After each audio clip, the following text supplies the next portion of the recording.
আসসালামু আলাইকুম। তরুণরা এখন টাকা কম, ব্যবসাও করতে চাচ্ছে, বুঝতে পারছে না কোন ব্যবসাগুলো করবে। তিনটি একেবারে কম পুঁজির লাভজনক ব্যবসার কথা আজকে বলবো।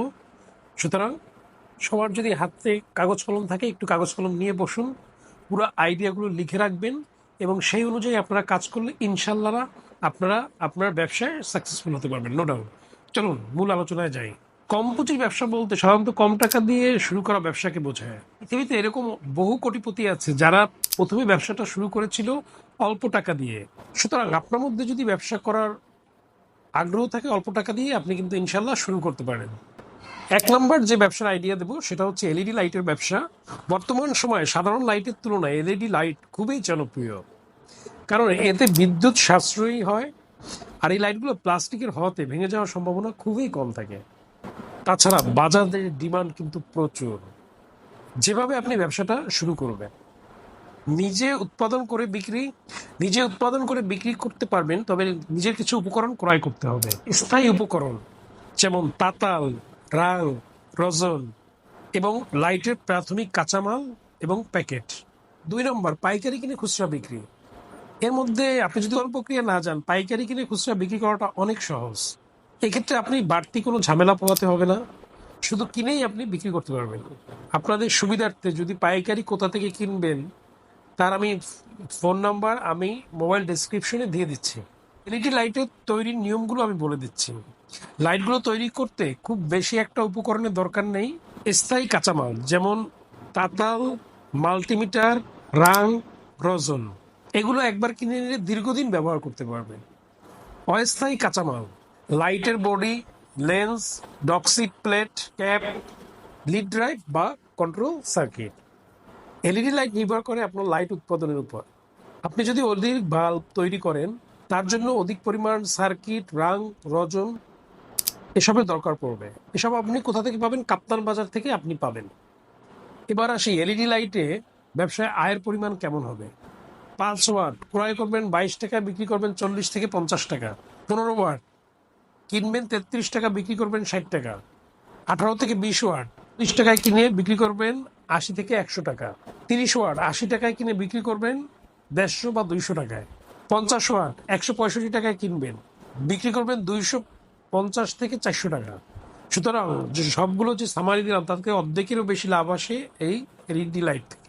নম্বর যে ব্যবসার আইডিয়া দেব কম পুঁজি, তা হলো স্টেশনারি ব্যবসা। খাতা, কলম, pencil, sharpener, file, offset paper, pencil box, জ্যামিতি বক্স, সাইন পেন, এছাড়াও নানা প্রকার ছাত্রছাত্রীদের জিনিসপত্র পাওয়া যায় স্টেশনারি শপে। অন্যান্য ব্যবসার তুলনায় স্টেশনারি ব্যবসা লাভ হওয়ার অনেক সহজ, কেননা এই স্টেশনারি পণ্যের চাহিদা সারা বছর ধরে থাকে। সারা বছরই শিক্ষার্থীদের শিক্ষার সামগ্রী প্রয়োজন হয়। সুতরাং এই ব্যবসাটি করে আপনি লাখপতি কোটিপতি হতে পারবেন ইনশাল্লাহ। এবার দেখি স্টেশনারি ব্যবসায় মূলধন ও আয়ের পরিমাণ। একটি ছোট আকারে স্টেশনারি ব্যবসা শুরু করতে আনুমানিক 50 থেকে 1 লাখ টাকা প্রয়োজন হয়। আয়ের পরিমাণ নির্ভর করে বিক্রির উপর। সমাগম বেশি হয় এমন স্থানে দোকান নিলে সেক্ষেত্রে প্রতি মাসে আপনি 10 থেকে 15 হাজার টাকা আয় করতে পারবেন, মানে আপনার মূলধনের 10 to 15%। এটা কিন্তু অনেক ভালো একটা পরিমাণ। আপনি যদি মূলধন বাড়ান, মনে করেন আপনি 10 লাখ করলেন, তাহলে আপনার এটা কত হবে? 1.5 লাখ টাকা হবে। আপনি 1 লাখ দিয়ে করতেছেন, এই জন্য 10 থেকে 15 হাজার টাকা। এবার আমি বলবো স্টেশনারি ব্যবসা কিভাবে শুরু করবেন। স্টেশনারি ব্যবসা শুরু করতে আপনাকে বেশ কয়েকটি বিষয়ে গুরুত্ব দিতে হবে। স্টেশনারি সামগ্রীর কিছু নির্দিষ্ট গ্রাহক রয়েছে। স্কুল, কলেজ, বিশ্ববিদ্যালয় এবং বিভিন্ন বাণিজ্যিক এলাকায় এ ধরনের দোকান দিলে বেশি বিক্রি হবে, কারণ এরাই মূল ক্রেতা। প্রাথমিকভাবে আপনি একটি ছোট দোকান নিয়ে কাজ শুরু করতে পারেন। পরবর্তী বিক্রি বেশি হলে বড় দোকান নিতে পারেন। দোকান যেমনই হোক, ছোট বা বড়, কিন্তু দোকানে সব ধরনের পণ্য রাখতে হবে।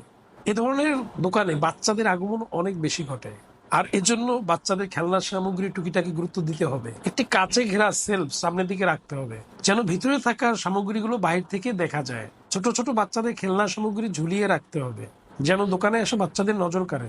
কিছু কাঠের শেলফ দেয়ালের সাথে লাগাতে হবে এবং সেগুলোর মধ্যে আকর্ষণীয় পণ্য সাজিয়ে রাখতে হবে। জানুয়ারি এবং ফেব্রুয়ারি মাসের দিকে প্রাতিষ্ঠানিক বই এবং গাইড বইয়ের সর্বাধিক চাহিদা থাকে।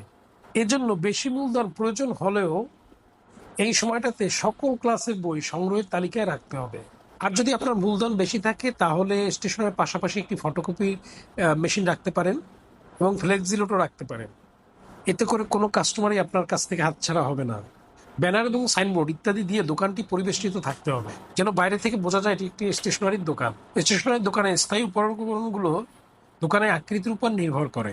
ছোট আকারের দোকানের ক্ষেত্রে একটি ছোট টেবিল, চেয়ার, কিছু কাঠের সেলফ যেগুলো দেয়ালের সাথে লাগানো থাকবে, একটি কাছে ঘেরা সেলফ দরকার হবে।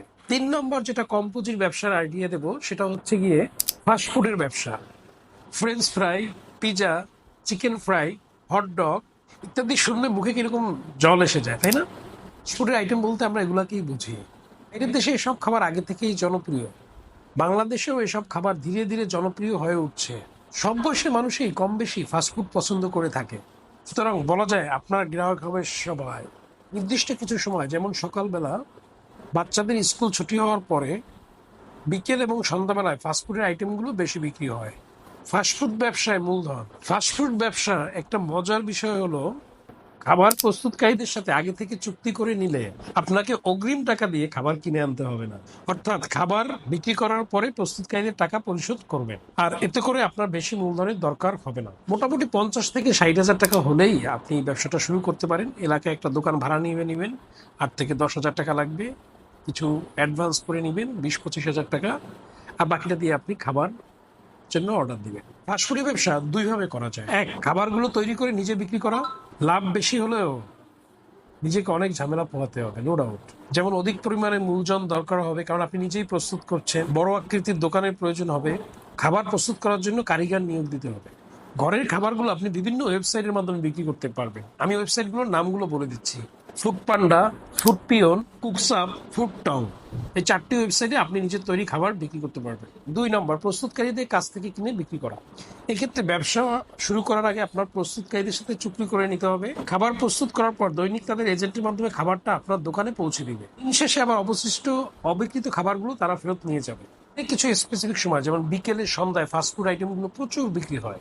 কেননা শৌখিন মানুষরা ফাস্টফুডের খাবার প্রচণ্ড পছন্দ করে। আর স্কুল, কলেজ, ইউনিভার্সিটি, টিনেজদের তো কথাই নেই। আর যেসব এরিয়া ভালো, যেমন বসুন্ধরা হতে পারে, গুলশান হতে পারে, তোরা হতে পারে, এইসব এলাকায় যদি হয় আপনার প্রচুর চলবে। লোকাল শহরেও আপনারা স্কুল কলেজেরটা খেয়াল রাখবেন, কাছাকাছি হলে বেশি চলবে। আজকে আমি 3টা কম পুঁজির ব্যবসার কথা বললাম, কারণ অনেকের টাকা কম, তরুণরা অল্প টাকা দিয়ে ব্যবসাটা শুরু করতে চায়, বাট রিটার্নটা চায় দ্রুত। আজকে যে 3টার কথা ব্যবসা বললাম, এটার মাধ্যমে আপনি দ্রুত রিটার্ন পাবেন। সুতরাং তরুণদের জন্য অনেক ভালো ভালো অ্যাডভাইস করছি, কম পুঁজির ব্যবসার ওয়ে দেখিয়ে দিচ্ছি, সোর্স দেখিয়ে দিচ্ছি। একটা দাবি ইয়াংদের কাছে, 5 ওয়াক্ত নামাজ পড়তে হবে জামাতের সহিত, এবং সর্বাবস্থায় আল্লাহর হুকুম আহকাম মেনে চলতে হবে। আর আল্লাহর হুকুম আহকাম কোথায় পাবেন? কোরআনে পাবেন। আর রাসূলুল্লাহ সাল্লাল্লাহু আলাইহি ওয়াসাল্লামকে অনুসরণ করতে হবে, সেটার জন্য হাদিসগুলো আপনারা অধ্যয়ন করবেন। কারণ আমাদের দুনিয়ার জীবন অল্প, কিছুদিন পরে আমরা আবার পরকালে চলে যাব, যেটা আমাদের পার্মানেন্ট জীবন। সেই জায়গার জন্য আমাদের সবাইকে জান্নাতে একটি ঘর রাখতে হবে। এজন্য আমরা এই কাজগুলো করব। আর ভিডিওটা ভালো লাগলে বেশি বেশি শেয়ার করবেন, যাতে ইয়াংরা উপকৃত হয়ে স্বল্প পুঁজির মাধ্যমে ভালো টাকা, লাখ টাকা, কোটি টাকার ব্যবসা তারা স্টার্ট করতে পারে। অন্য সময় আসবো অন্য কোনো ভিডিও নিয়ে। আনটিল দেন সবাই ভালো থাকবেন। আসসালামু আলাইকুম।